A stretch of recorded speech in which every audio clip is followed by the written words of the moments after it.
কেমন হবে যদি একটা বিমান টেক অফ করার পর হঠাৎ মাঝ আকাশ থেকে গায়েব হয়ে যায় এবং ৩৭ বছর পর যদি আবারও সেই বিমানটি কোনো এক এয়ারপোর্টে ল্যান্ড করতে দেখা যায়। ঘটনাটি হয়তো আপনার বিশ্বাস নাও হতে পারে, কিন্তু ফ্লাইট 914 এর সাথে ঠিক এমনটাই ঘটেছিল।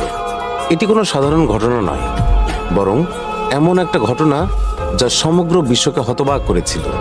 আমরা কথা বলছি Douglas DC-4 pan American flight 914 এর, যা 2 জুলাই 1955 সালে নিউ ইয়র্ক থেকে মায়ামির উদ্দেশ্যে রওনা হয়েছিল, কিন্তু কখনো সেটি তার গন্তব্যে পৌঁছায়নি। সকাল তখন 7টা। নিউ ইয়র্কের লাগুয়ার্ডিয়া বিমানবন্দরে আস্তে আস্তে ভিড় জমতে শুরু করেছিল। যাত্রীরা বোর্ডিং করতে ব্যস্ত ছিল। কেউ কেউ বোর্ডিং এর পর বিমানে ওঠার প্রস্তুতি নিচ্ছিলেন, আবার কেউ কেউ বাইরে দাঁড়িয়ে কথাবার্তা বলছিলেন।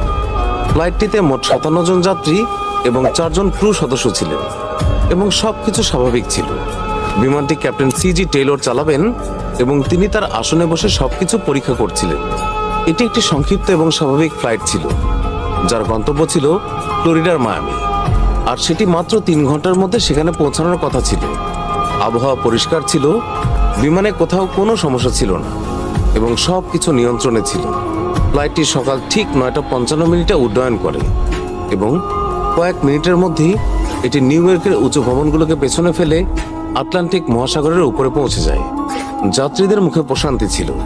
কেউ জানালা দিয়ে বাইরে তাকিয়েছিল, কেউ খবরের কাগজ পড়ছিল, আবার কেউ কেউ মায়ামি পৌঁছানোর আনন্দে কথা বলছিল।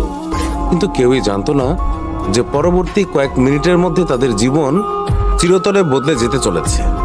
সকাল 10:12 New York air traffic control flight 914-কে ট্র্যাক করে এবং জানায় বিমানটি সঠিক পথে আছে।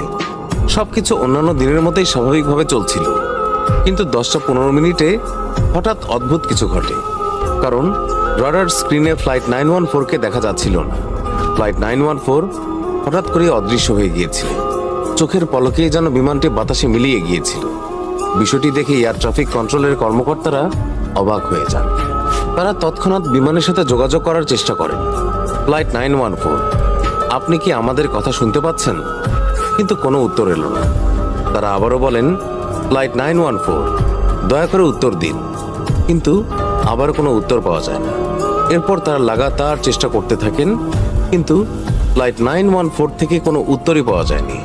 এরপর নিউ ইয়র্ক এয়ার ট্রাফিক কন্ট্রোলে হট্টগোল শুরু হয়ে যায়।